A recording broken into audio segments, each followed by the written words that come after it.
Es muy probable que la teleaudiencia de Puntos de Vista en algún momento de estos últimos 3, 4, 5 años, tal vez un poco más atrás, hayan escuchado la palabra PETAR, que quiere decir por sus siglas Planta de Tratamiento de Aguas Residuales. Esa planta de Pereira ha sufrido una serie de traumatismos y de dificultades para su financiación y obviamente para iniciar la ejecución. Es una de las obras más importantes de la historia de Pereira, tanto como el viaducto César Gaviria Trujillo o como el Aeropuerto Internacional Matecaña. Hasta hace pocos días esa obra estaba literalmente perdida y hay una estupenda noticia que nos permite recuperar parte de la confianza perdida y que Pereira y Dos Quebradas podrán llegar a tener, ojalá en no muy largo tiempo, la planta de tratamiento de aguas residuales que tanto estamos necesitando. Sobre eso vamos a hablar a continuación con nuestro invitado. Muévete sin ruido y sin emisiones. Con la seguridad de nunca quedarte sin carga. Energía de Pereira. El futuro es ahora.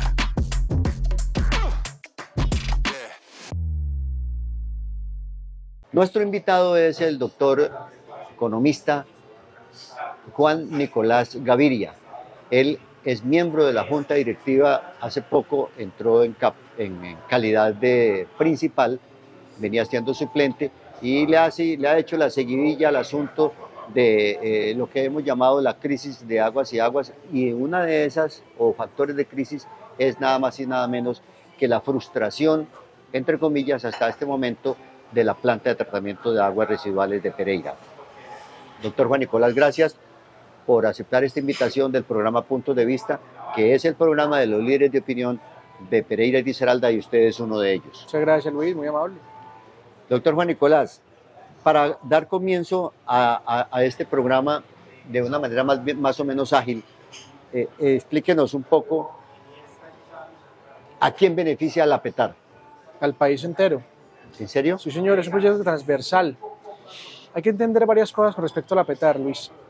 La PETAR se va a ubicar aguas abajo del río Tun y va a recoger todas las aguas servidas y las aguas residuales del que tomamos en el río Tun aguas arriba, potabilizamos y usamos a lo largo de todo el circuito de acueducto de alcantarillado de nuestra ciudad. Es decir que si lo pensamos en términos pragmáticos y cortoplacistas, digamos que a los pereiranos no nos beneficia. Al que sí beneficia es el río Tun, que le contribuye el río Cauca. Y cuando uno revisa la gran cuenca del río Cauca, estamos hablando de millones de personas que se ven beneficiadas de esa agua y de los servicios ecosistémicos que derivan de la cuenca del río Cauca. Y entiendo que es una obligación legal que tiene la ciudad. Lo es. Por lo que le entrega a través del río Consota aguas al municipio de Pereira, de Cartago. A Cartago, sí, señor. Cartago. Entonces déjeme ir un poquitico más atrás.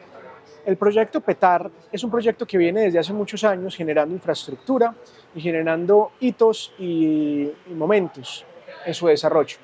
Como usted lo menciona, en todo el margen del río Consota, Pereira tiene unos sistemas de canalización y de conducción de aguas servidas y aguas residuales. Sí. Que hasta el año 2017, 2016, no me recuerdo muy bien la fecha exacta, se vertían al río Consota. Sin embargo, a partir de un momento, antes del túnel de trasvase, la construcción del túnel de trasvase, que es un túnel que atraviesa por debajo del conjunto residencial Mucaba del Viento y de Portales Cerritos donde está el Carulla, y ahora las vierte entonces al río Tun, para que posteriormente y unos metros más abajo sean captadas eventualmente por la planta de tratamiento de aguas residuales y sean entonces tratadas. ¿Eso qué quiere decir?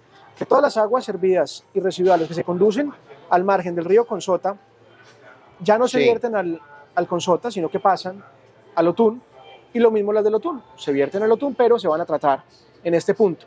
Entonces, contribuyéndole eventualmente al río Cauca un agua limpia.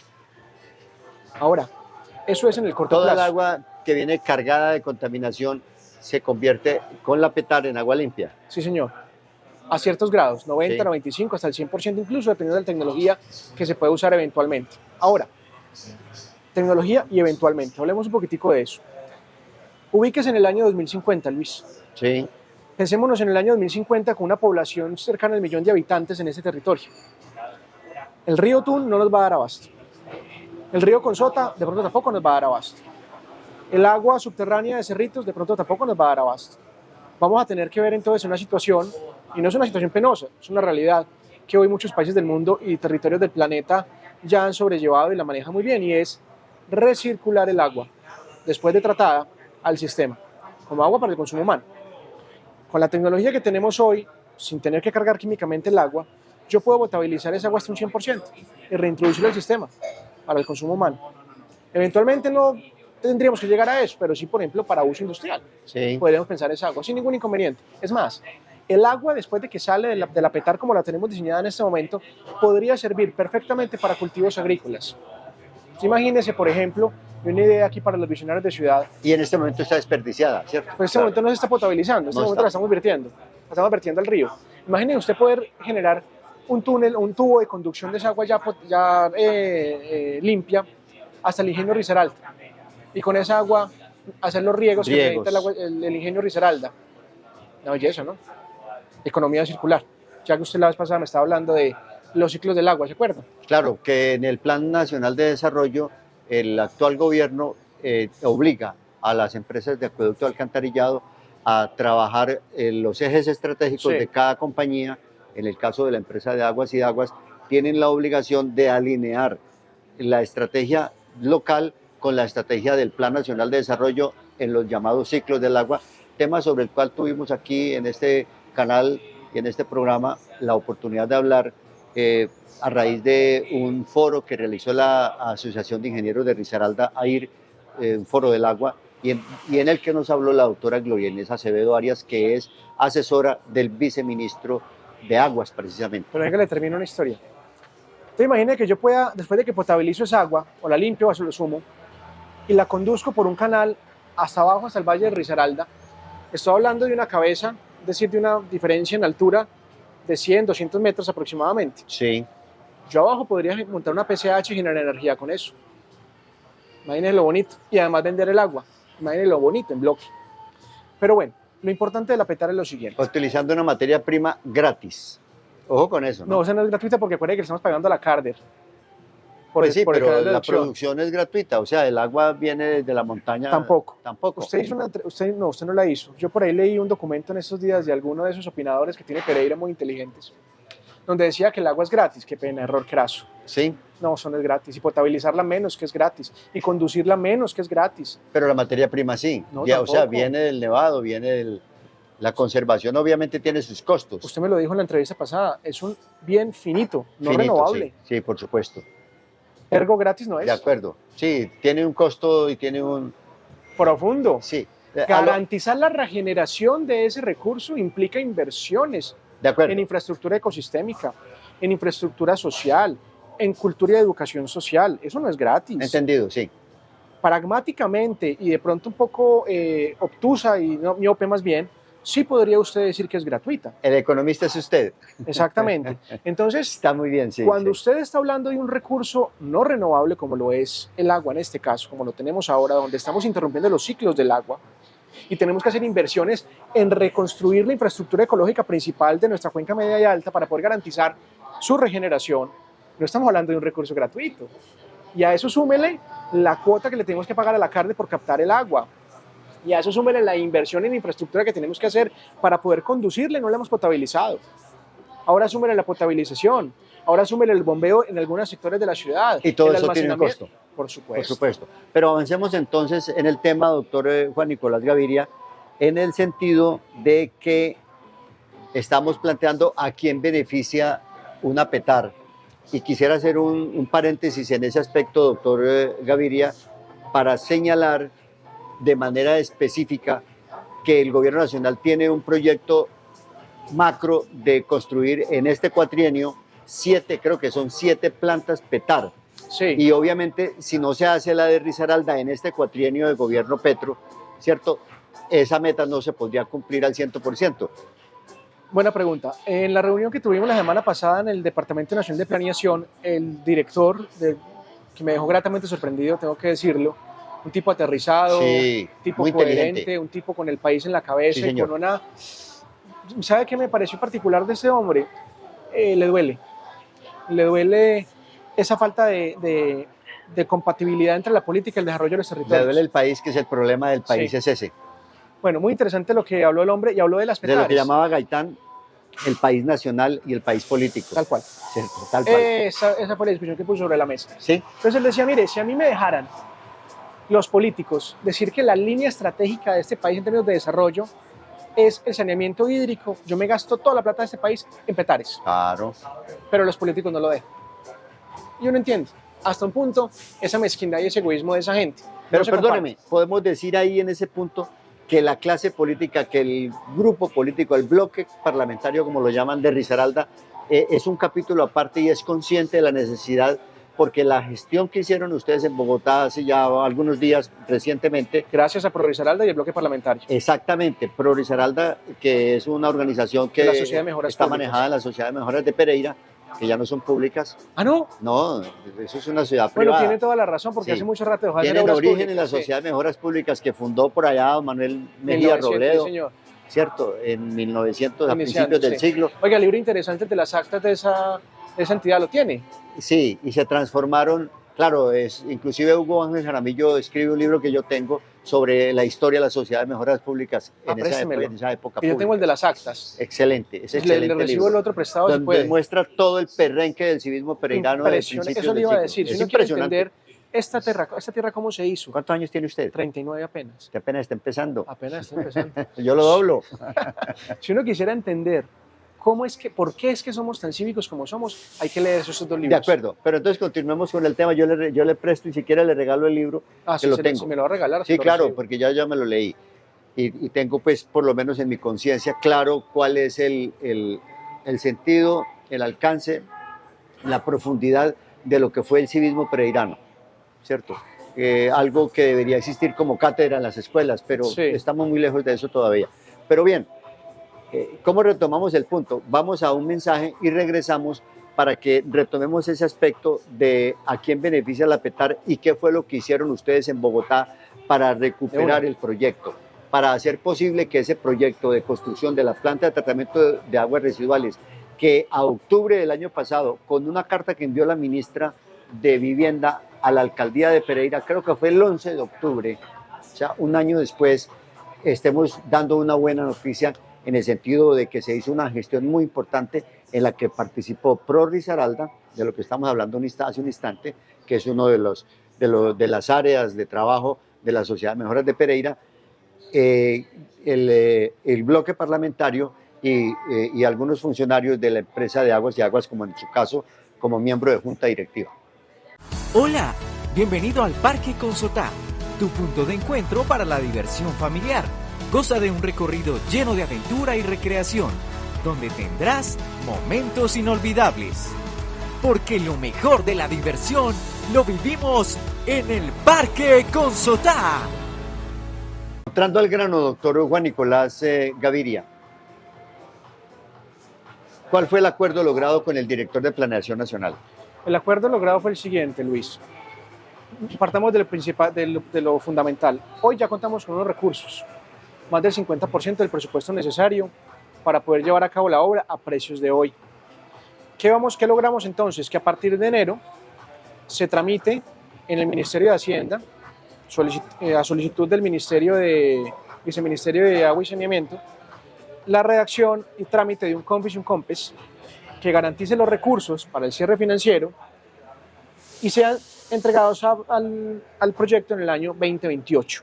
2028. Sí, señor. Entonces la gente dice, uy, ¿por qué tan lejos? Pues hombre, porque caben perfecto. Entonces, ¿por qué sirve el 2028? Como le decía, a partir de enero arranca el proceso de COMFIS y COMPES. Póngale usted que yéndonos bien y con una buena gestión del bloque parlamentario, lo sacamos en 6-7 meses, ¿vale? ¿Eso qué nos deja? Nos deja que esos documentos lleguen a Pereira en el último trimestre del año, es decir, en la última serie de sesiones de los consejos municipales, tanto de Dos Quebradas como de Pereira, para su debate. Es decir, que al cierre del año 2024 vamos a tener en regla el cierre financiero. Cierre financiero terminando el próximo año. Sí, señor. Sí, señor. ¿Qué quiere decir eso? Que a partir de enero del 2025 podemos arrancar el proceso de licitación. Es un proceso que puede tardar 9 meses aproximadamente. ¿Listo? Una vez cerrado el proceso de Es licitación, internacional esa licitación. yo creería, Sí, debe ser internacional. es que el tamaño de la obra no da No, eso para que Por eso al solitos principio la podamos. comparé con el viaducto, con el aeropuerto internacional Sí. Matecaña. Sigamos. Es decir, que en el 2025, los primeros 9 meses, arrancamos la licitación. Estaríamos adjudicando en el último trimestre del año, 2025. Póngale usted que yéndonos bien, arrancamos obras finales del 2025 o inicio del 2026. ¿Con qué recursos vamos a arrancar? Pues con los que ya tenemos disponibles. El crédito de KfW, el capital que tiene Aguas y Aguas, el municipio de Dos Quebradas, de Pereira, la Carder y Serviciudad, ¿vale? Que no están disponibles. Vamos a hacer los que estén disponibles. Sí, es que es bueno explicarle a la opinión pública. Pero ¿cuáles no están disponibles? Venga, vamos No, por partes. antes de la intervención o de la carta de la ministra en octubre del año pasado, Sí. la plata estaba disponible. La Carder puso, creo que 30.000 millones No, de no pesos. puso 19.000. Y no es que haya 19.000. puesto, adquirió el Los compromiso tenía, por... sí, un compromiso, pero estaba para desembolsar con el presupuesto actual. Después hablamos de la carta Sí. en detalle, pero no necesariamente. Pero había compromisos. digamos que sí, digamos que contablemente estaban en el Compromisos de la presupuesto. alcaldía de Dos Quebradas, de la Sí. Serviciudad de Dos Quebradas, de Aguas y Aguas, de Pereira, de la alcaldía de Pereira, de la gobernación de Risaralda y de la no, Carder. la gobernación no ha puesto un peso para eso. ¿No ha puesto pesos No, hay que para eso? pedirle. Bueno, hay que pedirle también. Gobernador Tamayo, el próximo gobernador de Risaralda, gobernadora, pilas. Hay que Ayuden con participar en alguito, ese proyecto. Listo. Esa plata, esos recursos estaban comprometidos, ¿cierto? Y el gobierno nacional tenía también unos compromisos, pero espérese. se disparó la inflación. Sí. Se disparó la inflación. Hablemos de eso rápidamente. Sí, La inflación no solamente, el índice de precios del productor, porque la inflación es el índice de precios al consumidor. sí, claro. Y aquí lo que nos afectó realmente fue el Sí. índice de precios del productor, el costo del acero, el costo del cemento, El cemento, concreto, el hierro, las materias todo. primas en general. Eso derivó, Y el dólar. sí, eso es una consecuencia de una serie de factores exógenos internacionales. Permítame, yo le hago una observación ahí. Señor. Lo que para los oyentes, para la teleaudiencia, lo que costaba más o menos 300.000 millones de pesos, terminó con 240.000. pero 240.000, pero bueno, es que todo eso va subiendo. Terminó en 370.000. 430.000. 430.000. Hoy, Pero la cifra a hoy, exacta, ya lo doy la pero cifra a exacta. pesos de hoy. Sí, señor. Pero yo estoy hablando del año pasado. El año pasado, en octubre, lo que había empezado en 230.000 millones de pesos, terminó en 370.000 millones de pesos. Tengo la cifra claramente. 263.000 y ahora 435.000. 430, Eso depende o sea, de cómo usted casi ponga el dólar. medio billón de pesos. Sí, señor. Y si nos descuidamos y lo dejamos que esto se vaya y el dólar se nos va a 5.000, véngase. Anoche estaba viendo a una consultora en temas de bolsa colombiano y está proyectando 4.700 el dólar Bueno, al cierre del año. todos estos fenómenos exógenos. internacionales, Exactamente, todos- exógenos. Entonces, si a mí me dicen hoy que es que fue un proyecto mal planeado, que fue un proyecto mal calculado, yo le diría a la persona que advierte eso que me muestre entonces la bola mágica que tiene en su No, escritorio. eso no tiene sentido. Porque si es capaz de anticiparse a eventos exógenos como un COVID, como un bloqueo nacional, como una crisis de contenedores, como un problema geopolítico y estratégico, logístico Es internacional. que el problema no es por la plata, ni por el costo.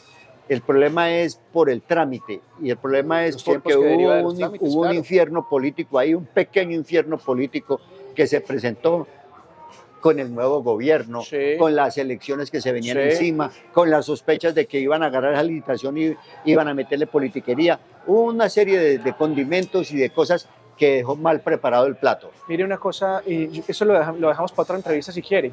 Esta licitación, este modelo de la PETAR, tiene 3 blindajes para que no suceda eso que usted está mencionando. Acordados con la Dirección de Planeación Nacional.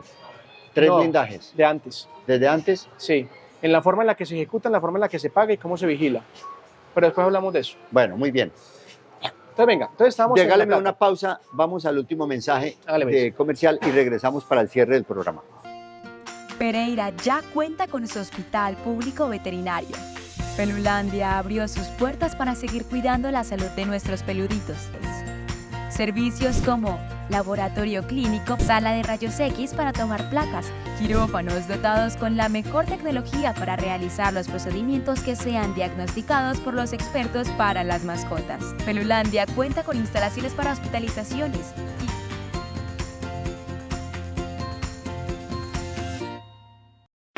y Aterrizar en Pereira es encontrar un destino lleno de magia e historia. Es tener el eje cafetero en tus manos, gracias a los 60 vuelos diarios desde y hacia Pereira. Somos el eje para ti, Aeropuerto Internacional Matecán.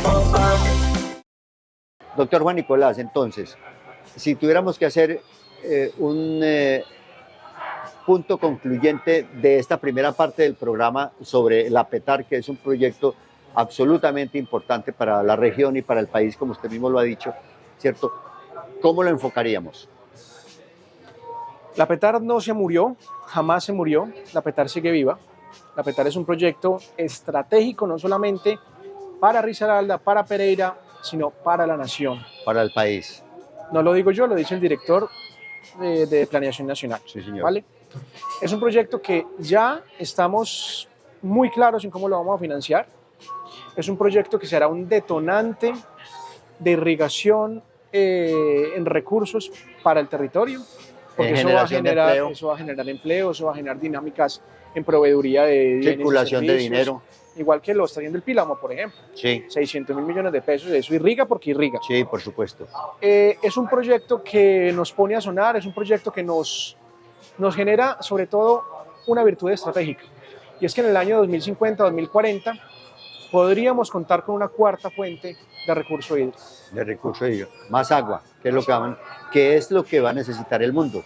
Para el cierre, el doctor Juan Nicolás, hagamos un pequeño reconocimiento, digo pequeño porque podría ser mucho más amplio, pero el tiempo es miserable a veces, y hagámosle un reconocimiento a la clase política, a los parlamentarios y senadores que participaron en esta comisión. Vea, es bien interesante lo que uno ve con el bloque parlamentario.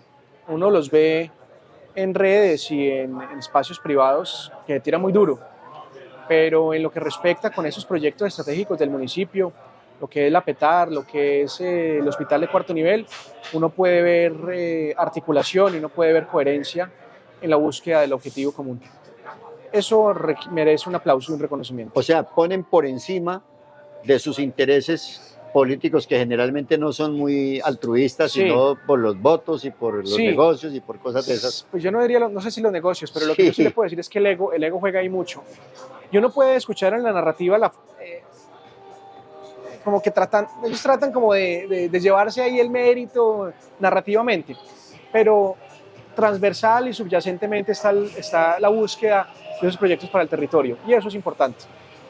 Y eso es lo que estábamos esperando de ellos también, porque había Pero venga, unos- la sociedad de mejoras, pero, y Pro Risaralda. pero lo hablamos en el siguiente programa. Bueno, Aprovechemos, porque lo que queríamos era destacar primero que todo lo que el doctor Juan Nicolás Gaviria, de una manera muy precisa y con términos de economista como lo es, nos pudiera explicar cuál es el sentido y el alcance de la renovación o del nuevo impulso que toma la PETAR como proyecto estratégico del departamento de Risaralda y de la nación, ubicado en Pereira, con beneficio muy directo para Dos Quebradas y para Pereira. A la amable audiencia de Puntos de Vista, programa de los líderes de opinión, gracias por la sintonía. Vamos a hacer un programa adicional con el doctor Juan Nicolás Gaviria, en donde podamos explicar un poco más a fondo cuál es esa importancia, cuál es esa dinámica que le puede dar la PETAR a nuestra región. Muchas gracias.